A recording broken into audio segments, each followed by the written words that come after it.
Hi everyone, in this video I'll show how you can restore your GPT using Clonezilla without restoring the entire image. In Clonezilla, there's no option to restore just the partition table, but that doesn't mean it can't be done. The partition table is like a table of contents or a map for your disk.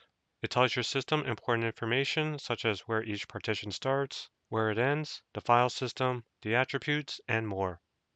So I'm currently running Ubuntu, and before starting, I'm going to break my partition table by deleting it. I'm going to open up a terminal. I'm going to sudo in, put in my password, and I'm going to list my devices, ls block, and we see at the bottom there, I just have one drive. It's my NVMe drive. It's seen as NVMe 0N1, and I'll do a gdisk on my NVMe drive. And so we see here the partition table scan, MBR protective. There's no real partition info inside. I'm using GPT. It just shows protective for legacy reasons. And then you see GPT present, which is expected, found a valid GPT with protective MBR, and it's using GPT. And I can do P to print the partition table. And so we see my partition table information, and there's two partitions. The first partition is my EFI partition, and the second partition is my Linux file system. So I'm going to quit Q. Now I'm going to remove GPT. The GPT and the header is located at the beginning of my disk, and also a backup is located at the end of the disk. I'll be deleting both, so I'll be using sgdisk, and then zap all, and then my NVMe drive. Alright, and we can see here at the bottom, GPT's data structure is destroyed. So if I go into gdisk again,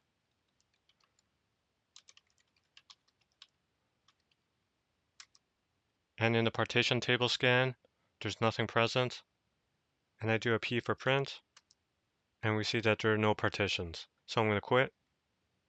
So before I would have a boot option for Ubuntu, but then now it's no longer there. And then so I won't be able to boot Ubuntu. So I have Clonezilla on my USB drive, and I'm going to plug it in. And so there it is. And now I'm going to reboot my computer and go into Clonezilla. Alright, Clonezilla starts up. I'm going to select the first option and choose my language. Okay. Keyboard. Okay. Going to start Clonezilla. Okay. And I'm going to work with disks or partitions using images. Okay. And I'm going to use a local device. My Clonezilla image is on an external USB drive.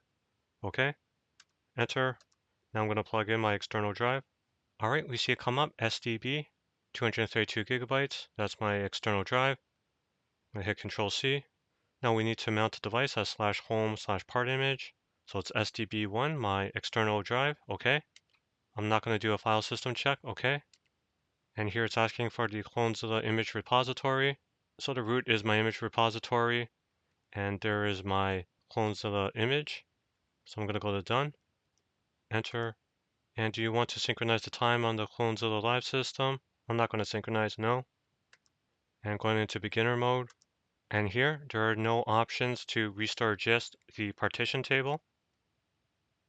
So what I'm going to do is go to exit, enter command line prompt. Enter command line prompt. All right, and I'm going to sudo in, sudo-i. And so my external drive was mounted to /home/part image. So I'm going to go into it. ls-al. And going to go into the backup image folder. ls-al. And the file that I'm looking for is NVMe 0n1-gpt.gdisk. And now I'm going to use sgdisk to load the backup.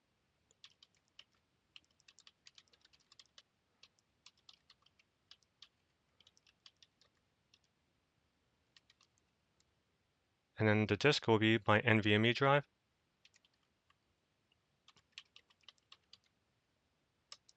Alright, the operation has completed successfully.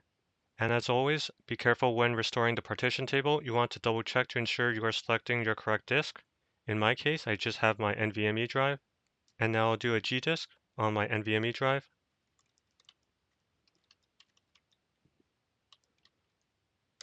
Alright, we can see here partition table scan, and there's MBR protective and GPT present, and found valid GPT with protective MBR using GPT. And I do a P for print.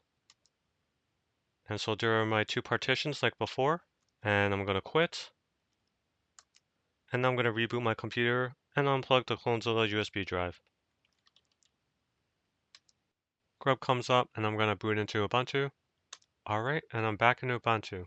As Clonezilla uses SGDisk to create a backup, you don't necessarily need Clonezilla to do this restore, you just need access to a Linux environment. So that's it. That's how you can restore your partition table without restoring your entire Clonezilla image. I hope this video has been useful, and I thank you for watching. Bye now.